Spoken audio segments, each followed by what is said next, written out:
Monday, December 8th, and you're watching the Hammer Daily here on the Hammer Betting Network presented by FanDuel. I'm your host, Jason Cooper, for the next hour or so, alongside my producer, Media Mike Bennett, in the background, keeping things on the rails for the show. And we have a great show for you today. A lot to talk about here. We got some college football stuff. We're going to run through that with Corbie, college football playoffs.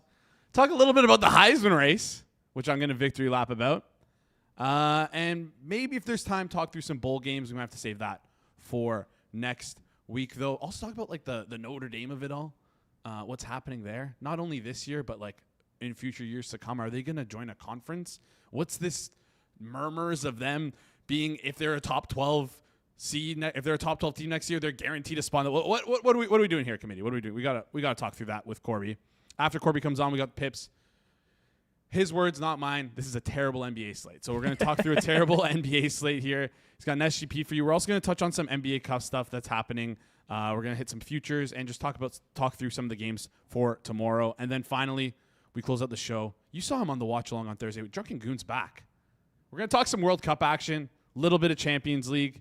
Maybe talk some futures as well. Golden Boot. I'm sure he has a long shot for us here because he was talking about it on the broadcast. He said, I'll probably have some Golden Boot long shot tickets, depending on how the draw goes. So got the he draw also on Friday, said that he bought some of Canada at like 300 to 1 to win it all. Yeah, which is absolutely insane. I don't Hashtag home team favor. I don't know if that's moved at all, but I hope it has for his sake, or if it hasn't yet, I hope it hasn't, so that you can scoop up some Canada for our few Canadian viewers. 100 to 1 now. I mean, 100 to 1 yeah, now? slightly favorable draw, so small move there. Yeah. From 300 to 1 to 100 to 1 over at FanDuel.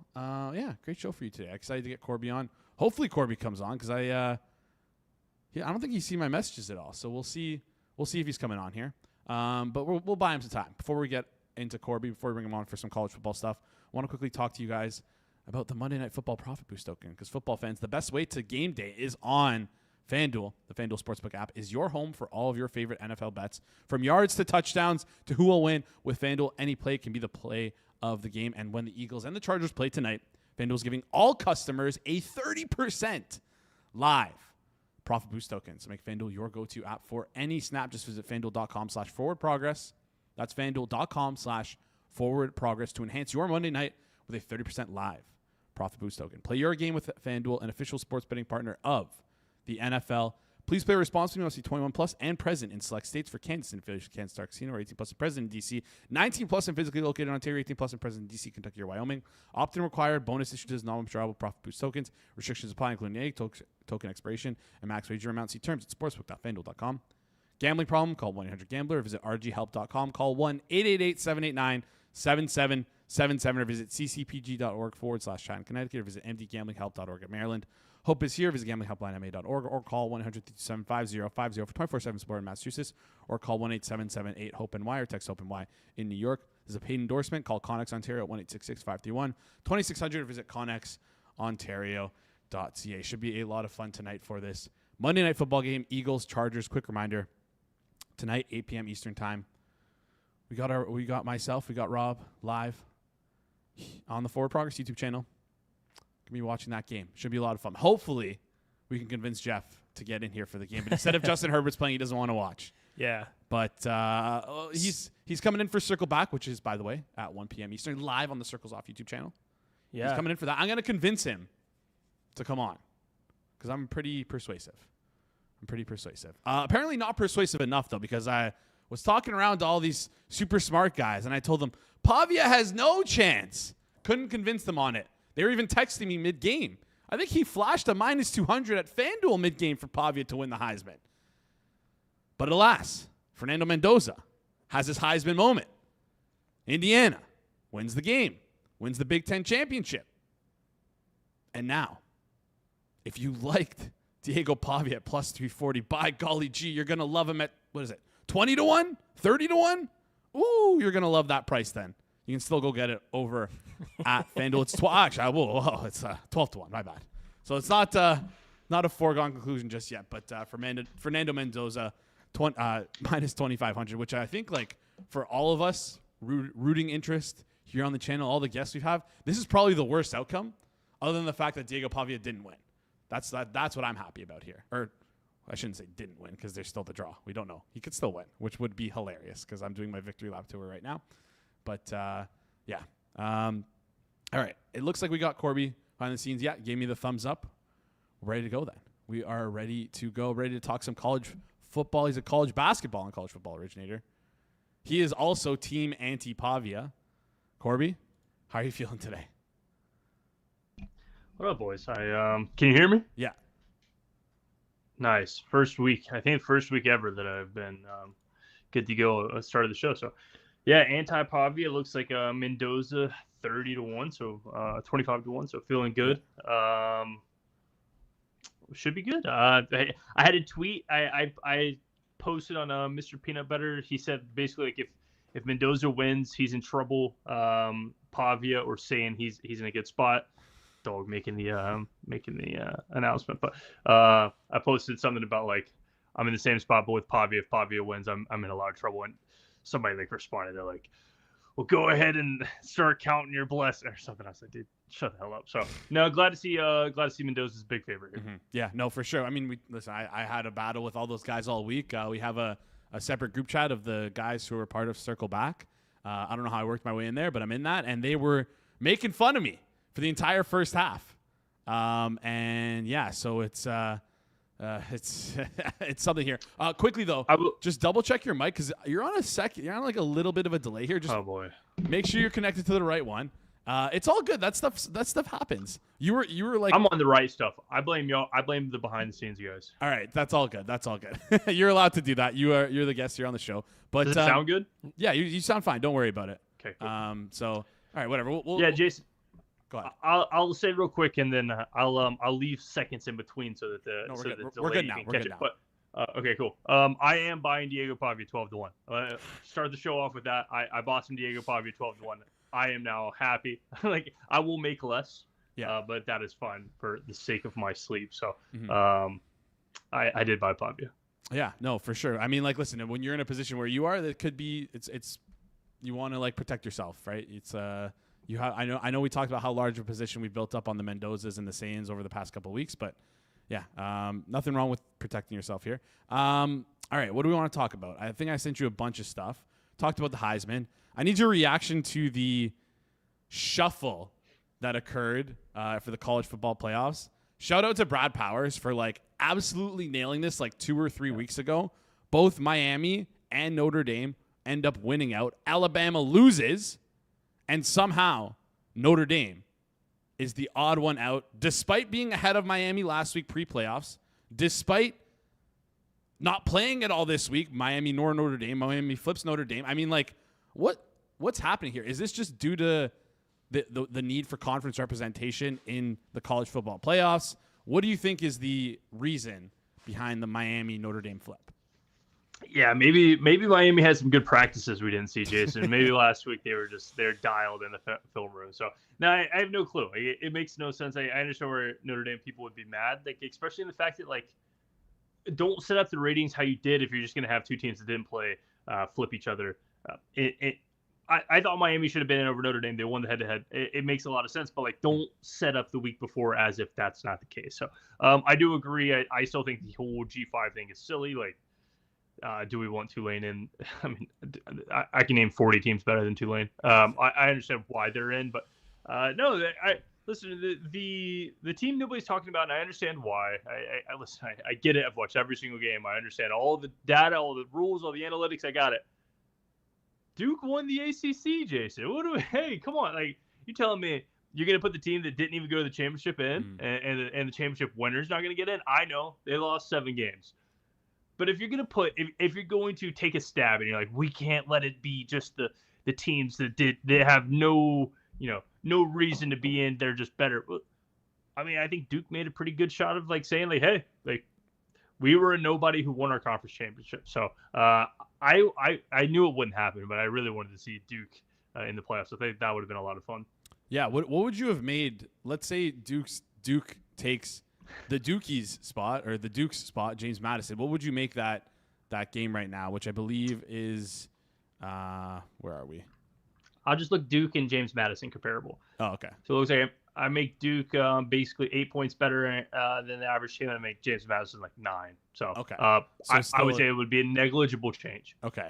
But I think I agree with your sentiment here, though. Like, we just honestly have to, like, at this point, remove the auto bid from conferences and maybe just get rid of conferences altogether. Because, like, what's the point of them? I saw the second Fernando Mendoza got hurt, by the way, on that first play, or second play was it, of the game. I could already see, like, if he was out for the game, the ripple effect that would have on so many teams just being like, F this.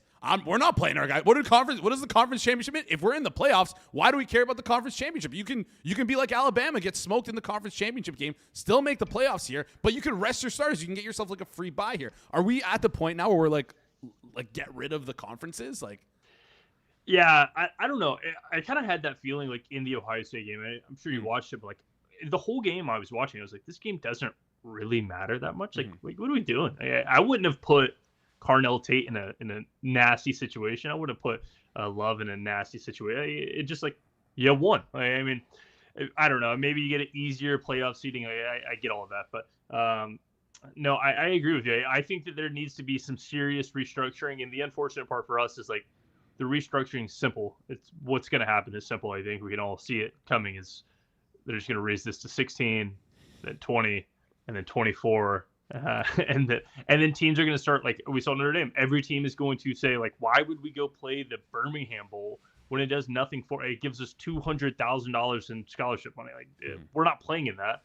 We're going to go start recruiting. And so I think bowls are going to fall apart, which stinks. I agree with you. I think we're in a pretty bad spot from a college, like a macro standpoint of where the playoffs in college football stand.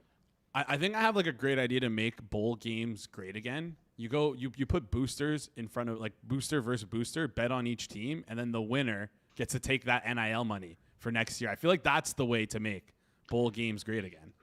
So my big standpoint was, why don't we put the playoffs after bowl games? Like, everyone plays bowl games, and then like let's say Miami and Notre Dame for some reason had to play a bowl game, and like, okay, like now you were wondering who should be in Miami or Notre Dame. Simple, whoever wins the bowl that like, so it's kind of like a pre-round one seeding.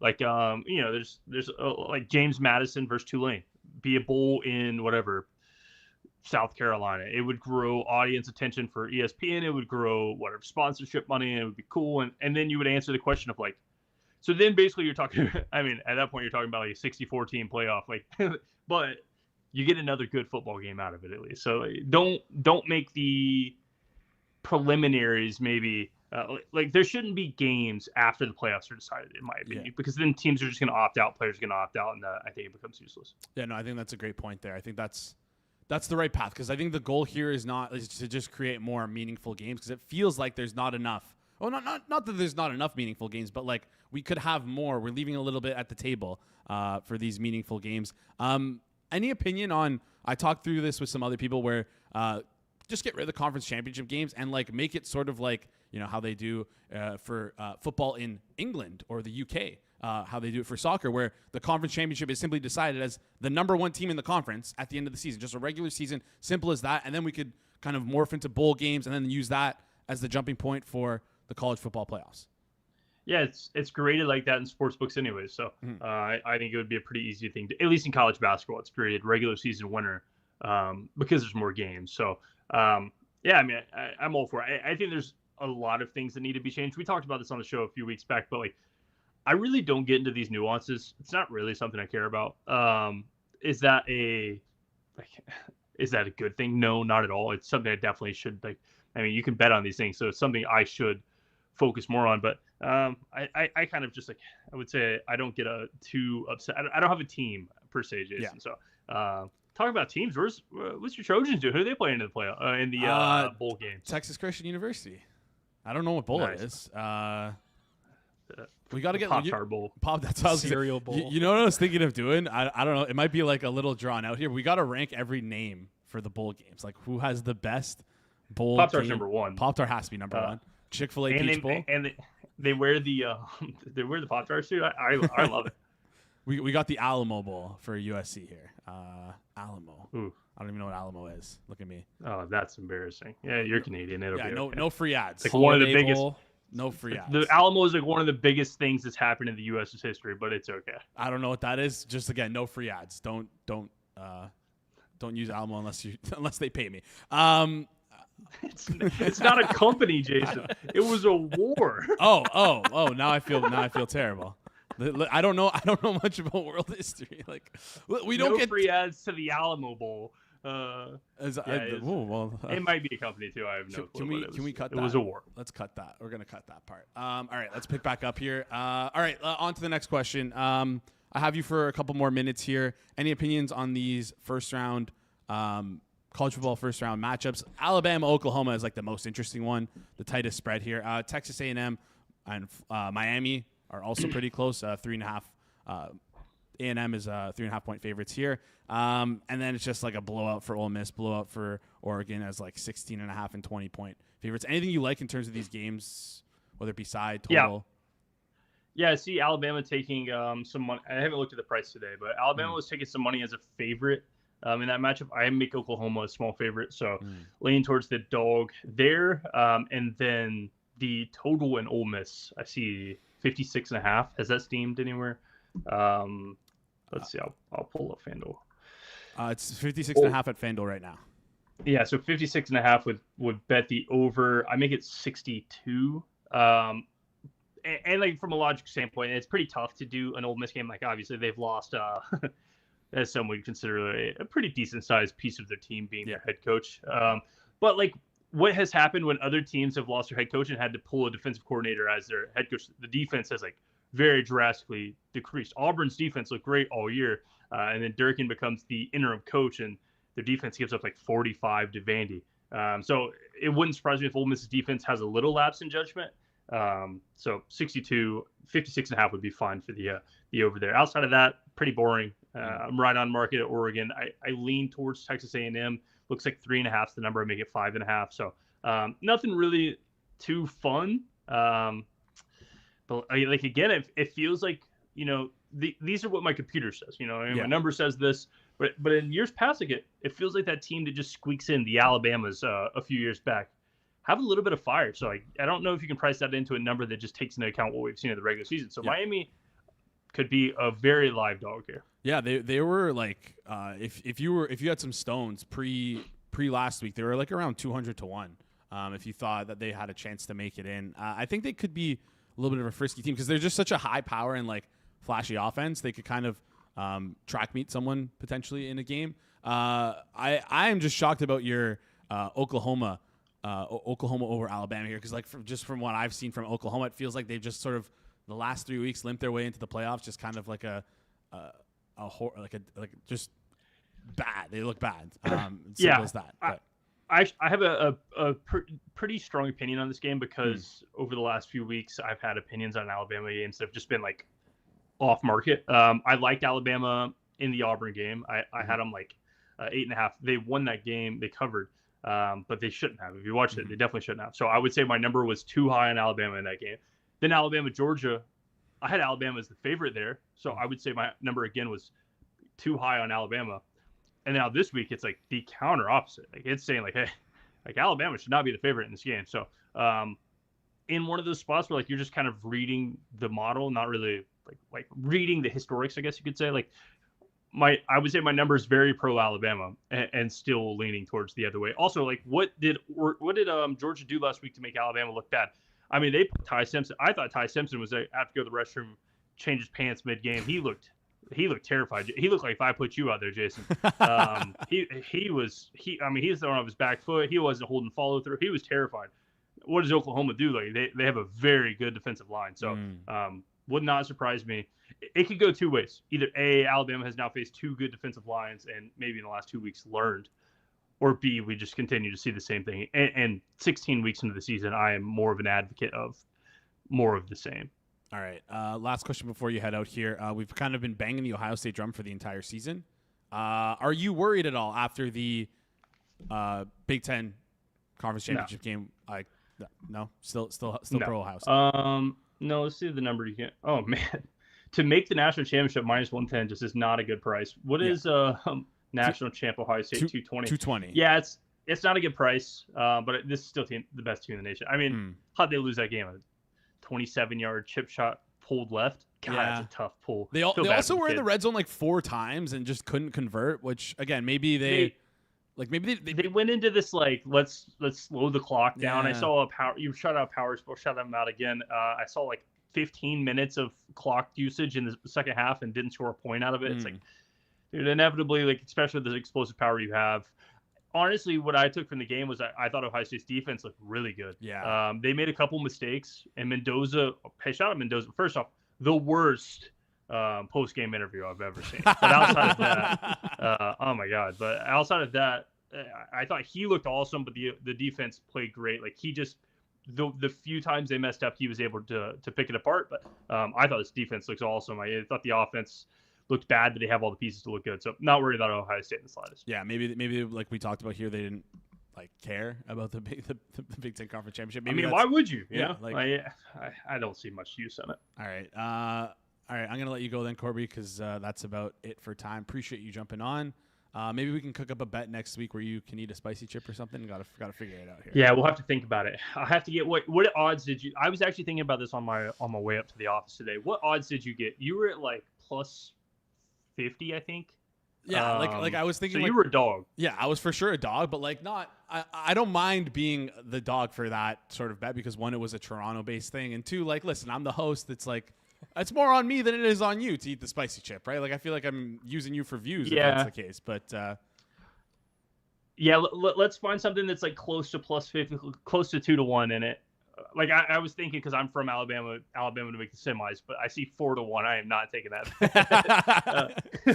I'm okay. So we'll find something for next week. Okay, yeah, we'll find something for next week. Maybe I'll just take whoever Alabama plays next week against you, and we'll see. See, I like Oklahoma though. Give me a second. Let's find one real quick. We'll make this fast. Okay. We'll make this fast. Let's find one. Because next week a lot of these would have already happened. Let's go. Yeah. Man, all right. It's fair. I'm from Alabama. I'll do Alabama. I think Oklahoma wins the game, but I'll go Alabama pick. Loser has to eat it. Wait, no, I like Alabama in the game too. Wait, I meant for the next round. All right, I'll take Oklahoma. Whatever. No, wait. No. We're gonna figure this out behind the scenes. We're gonna get one more. We have more time than I thought. This game's 11 days away, so we're good. Yeah, exactly. All right, Corbie, appreciate you joining the show. We'll talk soon. I will. Awesome stuff there from Corbie. Yeah, we'll figure something out. Always a good time, Corbie is. Yeah. All right, we got Pips coming up next. Do us a favor. Smash the like button because, according to Pips, this NBA slate is thumbs down. But this Hammer Daily live stream is a thumbs up. So give us that thumbs up. That was good. Click the thumbs up button down below. And if you're new to the channel, hit the subscribe button. If you're on YouTube, if you're on Twitter, just double check you're subscribed on YouTube. You don't have to do it during the show. Just at some point throughout the day, just double check. Because I know some people on Twitter are like watching us. And they're like, hey, I thought I was subscribed, but then you said that I might not be, so I went and checked. It turns out I wasn't, so I clicked the subscribe button to do you a favor anyways. Appreciate those people who reach out and say those things because sometimes you think you're subscribed to stuff and you're not. Anyways, if you're enjoying on Twitter, appreciate you guys. Appreciate everyone who watches this show. Let's get into things, though. For a not-so-great NBA day, we have a pick here from Pips, and we're going to bring him up right now. He's the NBA props originator, co-founder of Props Madness. Pips, how was your weekend? Great weekend. I was at my parents' home. We did some Balkan stuff with pig slaughtering and stuff like that. Yeah, and back now. Also, didn't have much time over the weekend for betting and ended up having the best 3 weeks of the season somehow. I don't know. Like it seems like the less time you use to research, the better results you get. Like maybe a new resolution thing coming later. I don't know, but was good weekend on every front. Yeah, good to hear. I don't know if you were on Twitter this weekend though, or maybe was it on Thursday? Because I don't know if you saw the classic Fosen bet is what I'll call it. LeBron definitely. James 10+ points. Yeah. We got people someone... are idiots. Yeah, people are idiots. Like, yeah, it's LeBron James 10+ points last season when he had 26 half lines most of the season, compared to going back from the injury, being ramping back in conditioning, now being like third to fourth option on offense, and then playing against heavily physical defensive team as Raptors. Like, yeah, context matters, and it was like real stupid. Yeah, it's almost like a comeuppance moment for all the times we got called LeBronto throughout the years. Toronto finally breaks LeBron's streak of 10 plus points. I like how you call those people stupid, because even the guy who, like, I don't want to say created the bet or like, but let's say popularized it, Fozen on Twitter, 2 days before that Raptors game, he's like, I'm done with the LeBron 10 plus. I'm over it. I'm done it now. It's retired. And people were still hitting it. And I think I saw someone lose like around $15,000, which is I've seen a ton of these 10 plus $1,000, Yeah. and the price was absolutely horrendous. It's like 22 to 1 or minus 2,200. It's brutal. Look for 10 plus points prices on guys that have 17.5, 18.5 lines. Of course, it's a bit different for LeBron, but not that different. And they kind of, honestly, play stupid games, win stupid prizes. There you go. Perfect encapsulation of that right there. I'm sure at one point maybe it was like, listen, I don't know how to price this stuff out, but like if the streak was a thing and maybe the sportsbook didn't realize it, like maybe you had like a good number on it. But the second that it gets popularized, they know they juice it to the gills. They absolutely juice it to the gills. It probably might have never been a good bet. Who knows? Might have to ask. Might have to figure that one out later. Anyways, let's get into today's slate of games. Only 3 games. Thin slate. We can go back to the recap. Oh, recap. As we had a winning. Yes, we had a winning day. Yes. Finally. Yes. Yeah.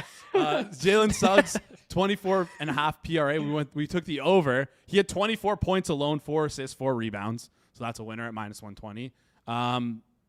Shaedon Sharp, I think he had 20 points, over 18.5 points. So that was a winner. And then Okongwu, I think had 17. We had over 17.5. That was unfortunately a loser. I think he had 7 points, but he had like 12 shots. He took like 12 shots or something like that. It's just like good process, just bad, not the results we need. But again, Green Day. Kind of good process. Yeah. But okay, like profitable play, we're gonna move from it, and need to mention that I don't think we can skip a profitable day after losing 3 straight days. We cannot do that. We cannot do that. That's totally on me. Sorry about that. All right, let's get into the one pick for today, though. We only have one because again, only a 3 game slate here. A small one. What do we have on here? We're going to the Spurs and the Pelicans game, and we're gonna. Pips is like, you know what? I don't like many things here, but I'm not going to force it. Let's find an SGP for you guys to use your SGP tokens on. So Spurs and Pelicans game. Talk us through this one. Betting Derek Queen, kind of talented guy, but kind of getting benched a lot. So we are betting all of his main stats: 15 plus points, 6 plus rebounds, 4 plus assists. Should be very, very reachable for him. Plus 300, I think, something around there. Should be very reachable if he doesn't get benched for poor defense, and that shit happened a couple of times lately. So, not much we can do on Props Madness for this one, but I will still share some. I need to zoom in. I know. No, it's good. It's good. I did. So, looking at this, So he had a huge break point against Denver with 30 points.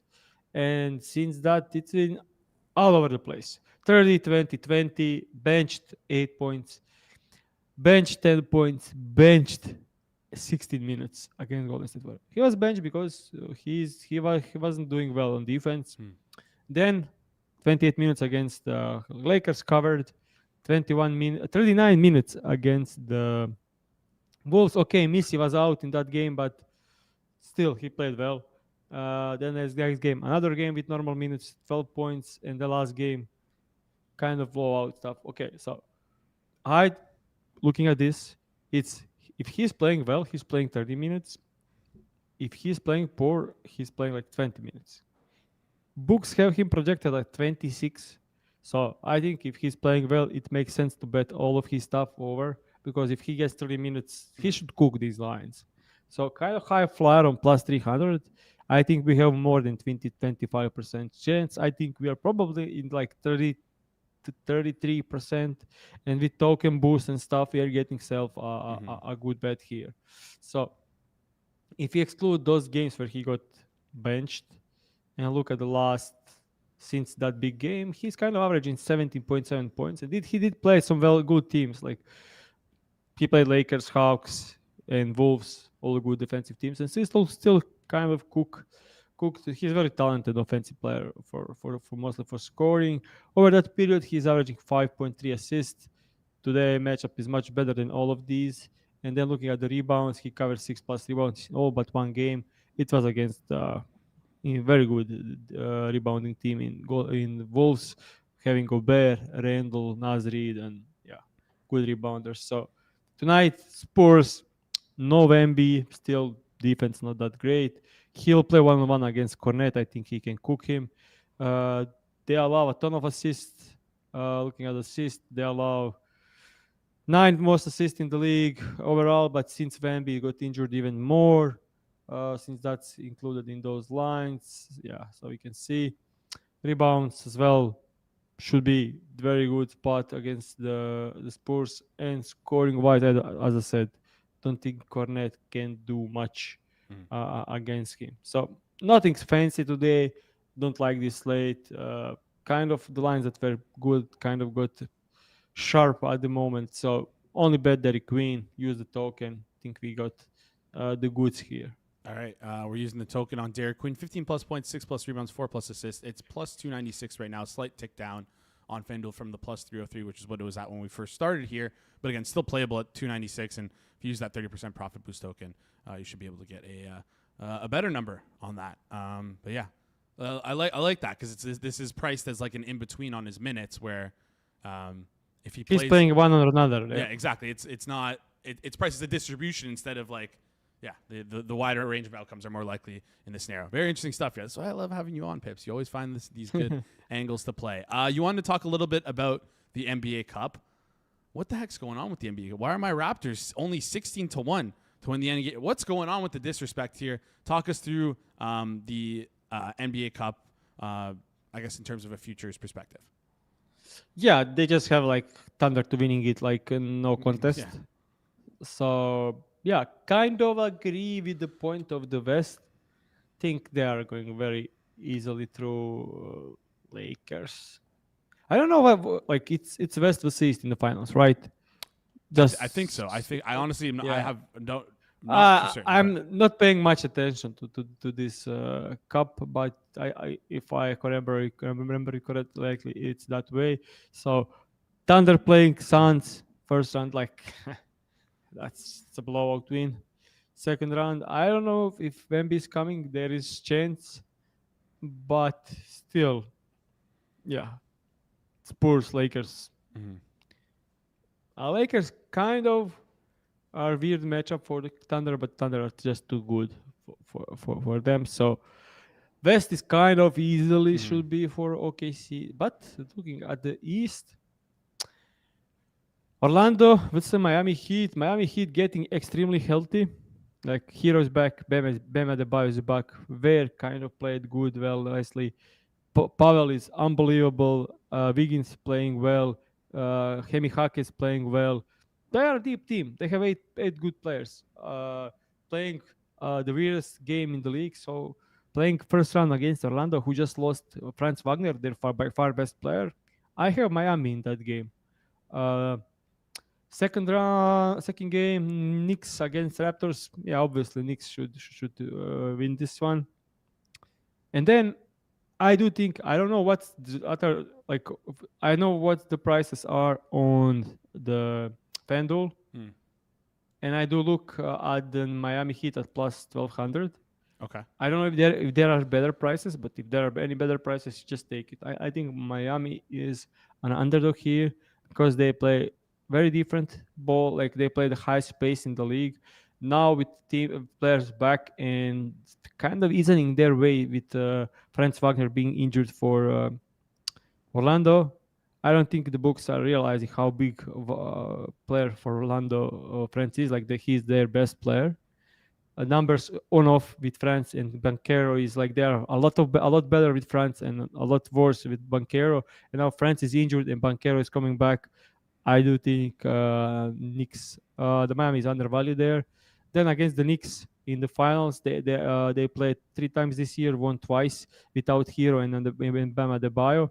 So I think with them being healthy, they should win that game as well. They will be underdogs, but I think they cover. And then in the finals, they are like the weirdest team in the play style, and they are the only team, in my opinion, that can surprise and steal it from Thunder. That they have the chance. So yeah, I'm going with it. Price number as well. So yeah, I think Miami is slightly undervalued there. Do you think that is there a certain player that sticks out for Miami who you'd think has a chance to win the tournament MVP? Norman Powell right now is priced as 22-1 as the sort of the most likely to win on Miami. Then you have Bam Adebayo 40-1, Tyler Hero 70-1. Do you like any of these? Even Jaime Jaquez 150-1. Any of these guys interest you if you also like them to win the NBA Cup? No, but I mean it's with shooting variants. So if you look at shooting variants, you definitely want to look into the guys like Tyler Hero and Pavel. Yeah. So either. Yeah. All right. So maybe. Yeah. Bam Adebayo could win the game with defense. Obviously, he could be amazing there. So yeah, if I have Miami as undervalued, I have all of these guys as undervalued for NBA Cup Finals MVP. Yeah, maybe I'll take a stab at Hero just because, again, you get a guy who's shooting threes and he gets super hot in the finals. Like that's almost like a guarantee for them to win that MVP. Yeah, and also the only weakness of Oklahoma City Thunder defense is threes and spot up and catch and shoot. And yeah, if you are scoring against them, you are scoring from threes. You are not scoring anything in the paint. So the guys that don't score in the paint and relies on three, and that's Pavel, yeah, it should be in a great spot. All right, sweet, great stuff. Appreciate you, Pips. Quick reminder for what we took today was Derek Queen, 15+ points, 6+ rebounds, 4+ assists, plus 296, plus 303 at the start of the show, but plus 296 right now on FanDuel. Use your SGP because if you don't use it, SGP token, excuse me, because if you don't use it, it goes to waste. So you might as well use it. Pips, appreciate you joining the show. We'll talk soon. See ya, guys. Awesome stuff there from Pips. Hopefully, he has a great rest of his week in Croatia. Should be good. Should be good. Let's close out the show. We got Adrian, also known as the Drunken Goon, coming on. Before we do that, just a quick reminder. Every Tuesdays and Thursdays, 1 p.m. Eastern Time, we turn the Hammer Daily into Edric Overtime. Rotating guests and panelists, straight hockey talk, 30 minutes for you guys because you guys asked for it. Love the NHL. You love talking hockey. You love listening to guys talk about hockey. Edric Overtime is the place for you, so make sure you join us here, Tuesday, Thursday, 1 p.m. Eastern Time. But just join us for the entire show instead. Join us for the entire show. And it'll get into Edric. Also, I do want to add on that LeBron's streak technically is still alive in America because he didn't hit 10 points in Canada. So okay, it's still going. Still going. Yep. Included in the record books. Yep. Included in the record books. Also, quickly, newsletter. Pretty much sure I talk about the newsletter every single show. Monday newsletter is where it's at. If you want to get updated injury information for all NFL teams, you're going to want to tune in and sign up for our newsletter. Head over to thehammer.bet. You can find the newsletter there. There's also we also have practice reports out on Wednesday. We also have Kirk writing stuff. Maybe he'll write how good of a bet Pavia Yes was at plus 340 in the newsletter this week. Maybe you can talk through that one. Yeah. All right. Let's bring him on. Adrian, also known as Drunken Goon. You saw him last week on the Thursday Night Football watch along. If you tuned in on Forward Progress, it was a great time. Happy to see that he got back home nice and safe here after a long drive at night. Adrian, how's it going? He's muted on his end. Just check your mic here, Adrian. We'll get you on in just a second here. Let's see if we can make this work. Yeah, excited to get into some soccer stuff with Adrian here because World Cup. We talked a little bit about it on the stream. It was a it was a little. Can you hear us, Adrian? Yeah, we can't hear you. All right, we'll pull him down and get him back on in just a second here. Can you hear me now? Yeah, we can hear you now. Actually, got you. Okay. All right. All right. Always trouble with sound. Sorry about that. It's all good. That stuff happens. It's, That stuff happens. Alicia like no other. It's all good. Where do you want to start here? Because I know you want to talk about some Champions League stuff. You also want to talk about some World Cup futures, the draw, the schedule, Golden Boot. I'll let you lead the way. Maybe let's start with Champions League, though. Let's do that. Yeah, so Inter and Liverpool, Real Madrid, Man City. Let's talk through those two games. Right. A couple of good matchups in Champions League, one on Tuesday, one on Thursday. Week 6 of 8. We got Inter with 12 points, Liverpool with 9. It seems close, but Inter are running for a good patch right now. They had lost heartbreaker Atletico Madrid last time out in Champions League. Then they had lost the derby against AC Milan, but now they won 3 games in 3 different competitions. The pressure's off Kivu, and they're taking on a Liverpool team that's floundering right now. So I'm looking at a bet on Inter minus a quarter, minus 115. They don't have a lot of issues. The Kanji has an illness and will be replaced in center defense, and a couple of midfielders out long term. On the Liverpool side, the pressures are Arne Slot. Bad result of the weekend, blowing 2-0 and 3-2 lead away to Leeds. More importantly, Salah came out and say he's not seeing eye to eye with the managers, so maybe there's a locker room revolt about to happen there. The fans are fed up. It might just be the last straw here. I think Inter will take advantage and lock in a top 8 spot for so they get by in the next Champions League round. All right, Inter. We're like an Inter over Liverpool here for that one, and then you had Real Madrid and Man City, which seems to be probably the most interesting game of this slate of Champions League matches. Who do you like in this one? Yeah, fun game. Real Madrid had a bit of a shit show at the weekend. Lost at home 2-0 against Celta. They picked up a couple of red cards. Then they kept arguing after the final whistle, another red card. Hendrik's best contribution to Real Madrid so far in his career. And also the coach got a yellow on that. So they fell 4 points behind Barca in the league. They're doing okay in the Champions League, but 2 wins in 7, that's not acceptable at Real. 4 wins so far in the Champions League. If they get another one, they probably lock up a top spot, but they have a lot of issues on defense. Basically, they have 4 defenders available. That's all they got with who was it? Militao getting a hamstring injury at the weekend. He's out for 4 months, and they already had some injury to Huijsen as well. So that's a bit of an issue going forward. No issues. They're just banging goals for fun, with Mbappe already having 7 in the Champions League in 4 games. So on the other side, Man City are putting the pressure on Arsenal. Have we heard that before? They just keep coming. They're only 2 points back now, and it looks like deja vu. Yeah. In the Champions League, they did lose at home to Leverkusen last time out. They made 10 changes and it backfired. I think we'll see a best 11 here, and they're going to go for it, especially with Real's issues on defense. I think we see Man City try to open up. They still have some long-term injuries in midfield, so they don't have their 2 holding mids. That could cause some chaos going back and forth. I think this is a game where we see some goals. The total is at 325, and I like the over there at plus money. You can also get over 3 minus 130, which is quite okay. Mm-hmm. Or you can attack it from a different angle. You can take both teams over 1.5 and kind of hedge your bets there. All right. I can see a high scoring game here, 3-2. Either way, you can see some goals. Yeah, looking for a high scoring game here between Real Madrid and Man City. This one's on Wednesday, 3 p.m. Eastern time. You're going to want to tune in. That's it has to be. It looks to me like the best game of this slate. If you're going to watch any, you're going to want to watch that one. Let's dive into the World Cup here because we had the draw on Friday. You touched a little bit on the World Cup on the Thursday night watch along, but now that we have everything sort of laid out here, what were your initial reactions from the draw here and the scheduling of the matches? Anything you're looking forward to here? So everybody was expecting a group of death, and we didn't get one of those. So that's kind of disappointing.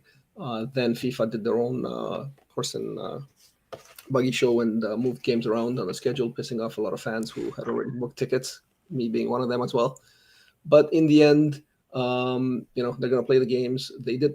I have to give them credit. They did a good job scheduling the dome games and moving starting time slots around to avoid the heat and humidity and the problems that we saw last summer during the Club World Cup. One thing that they just came out today, which is kind of funny, is they're going to have a hydration break every 3 minutes every half. They finally found a way to squeeze in some advertising during the games.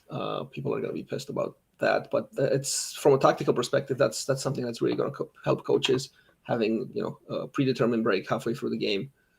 3 minutes. It's not just rest, but also changing tactics or making subs or whatever they need to do to adjust for the rest of the game. That is something that was never in a coach's arsenal before, and now comes in handy. So it's something that we need to figure out a way to exploit. Yeah. Do you I don't know if you have this like modeled out or anything, but in your mind, who are some of like the greater coaches on like maybe some not so good teams? Because I think that's the angle to attack here, where maybe the talent on the field is elevated by the coaching, and then you get that much more of a bump because you have those basically timeouts for lack of a better term here to fix things tactically, to make substitutions, to just figure things out for your players here. Any coaches that when I say that instantly stick out in your mind? See, the thing that sticks out, it's the negative on that. Murat Yakin for Switzerland is one coach that, to me, doesn't really have a clue how to manage his substitutions, and he kind of sticks out in the opposite direction. I'd have to think about it and get back to you on the coaches that make those adjustments. Obviously, Ancelotti for Brazil, I don't know how many changes he's going to have to make, but he's capable of doing it. And Tuchel for England, he's quite good at that as well. Yeah, it seems like it'll help the better teams and maybe not as much help the worst teams here.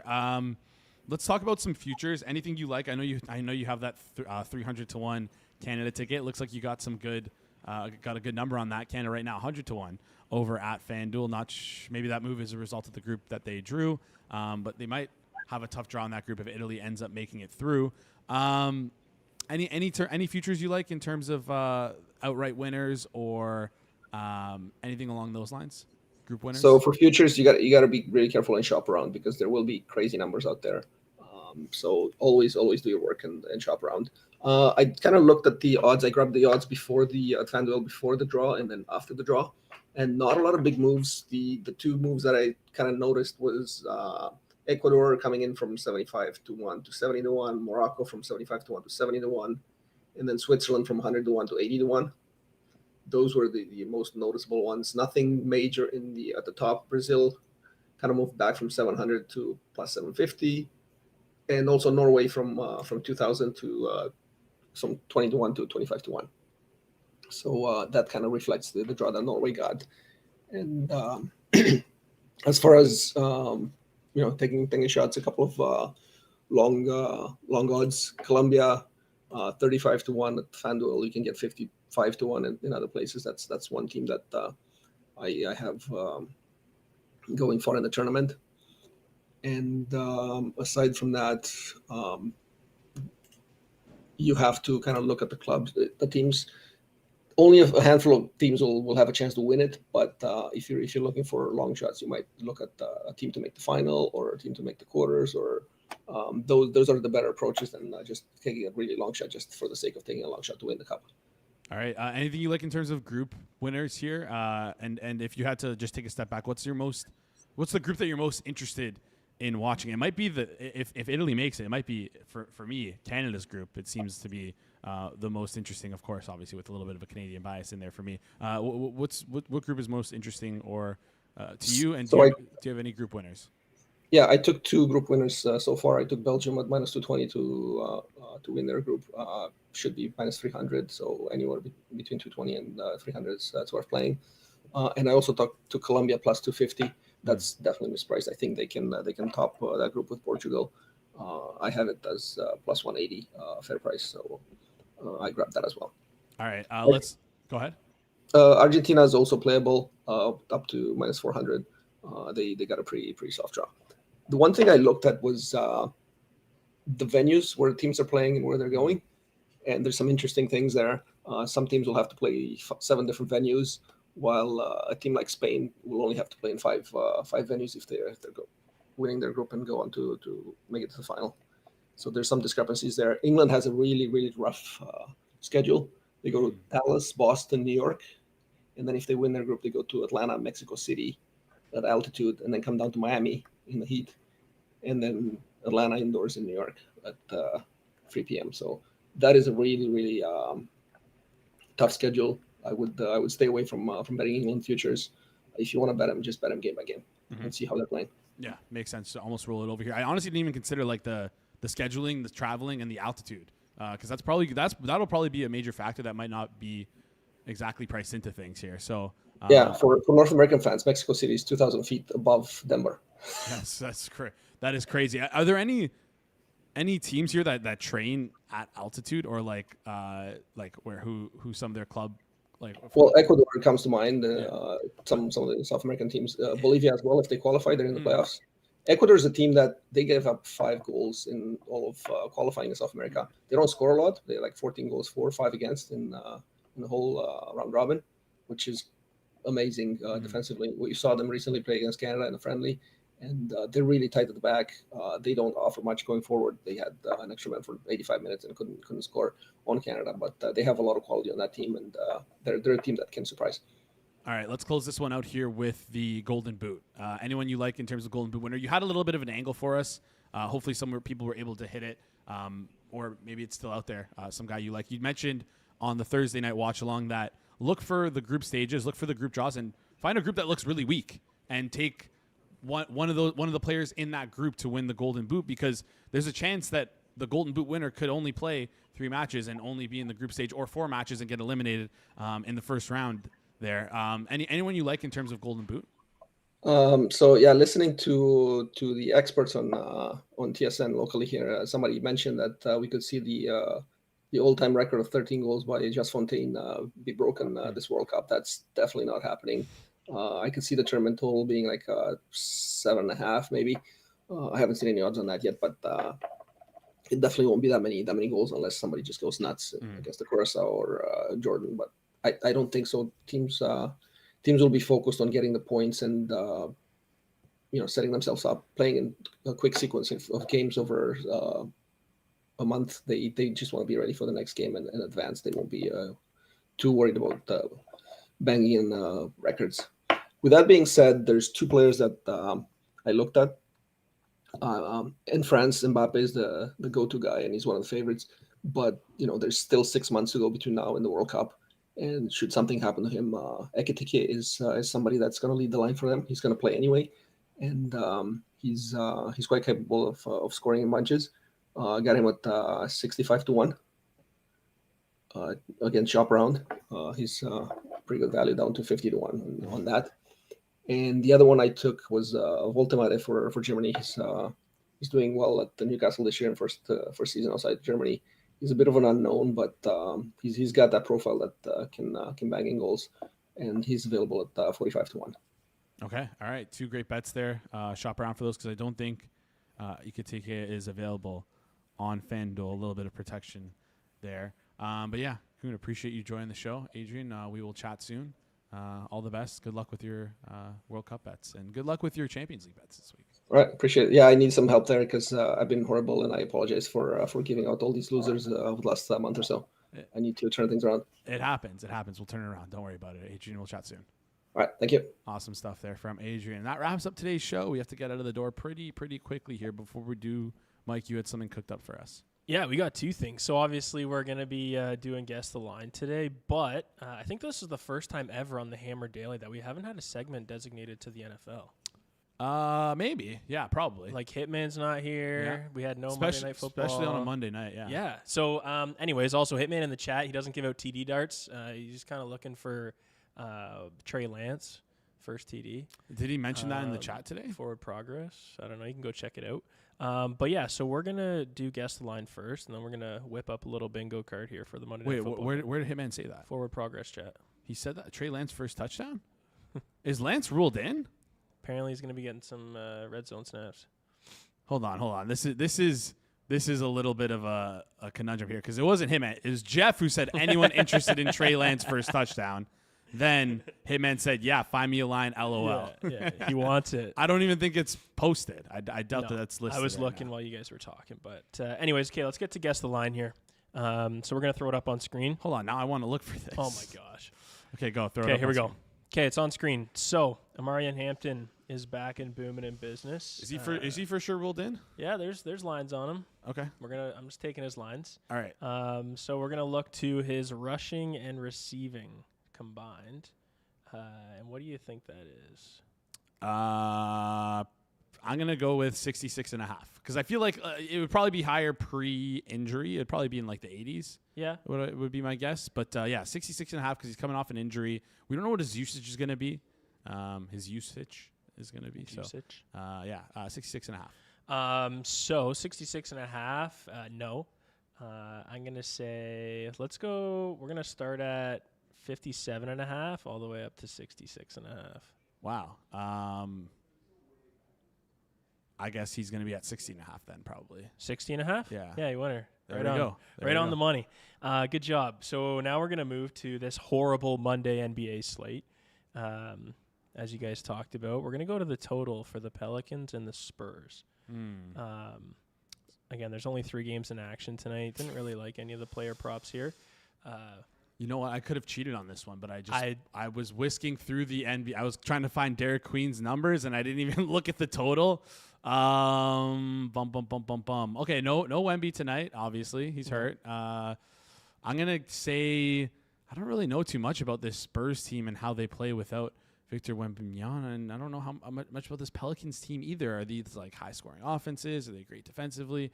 I'm gonna go with like a nice round number of 130.5. What? Yeah, I don't know. 130.5. I don't know if these teams are good, bad. Like, That's like less than 75 points each for a team. sorry, 230.5. 230.5. I meant Dude. 230.5.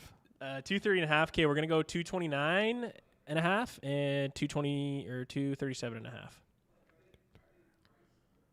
234.5. Higher. 236.5. Correct. Yeah. There we go. It's the highest total amongst Okay. this slate today. Okay, the first guess was way off, but then I rounded it out with the 230.5. I don't know. Yeah. 130 is crazy. Yeah, I was going to say 130. Come on, brother. No. And then we're going to go back to Monday Night Football.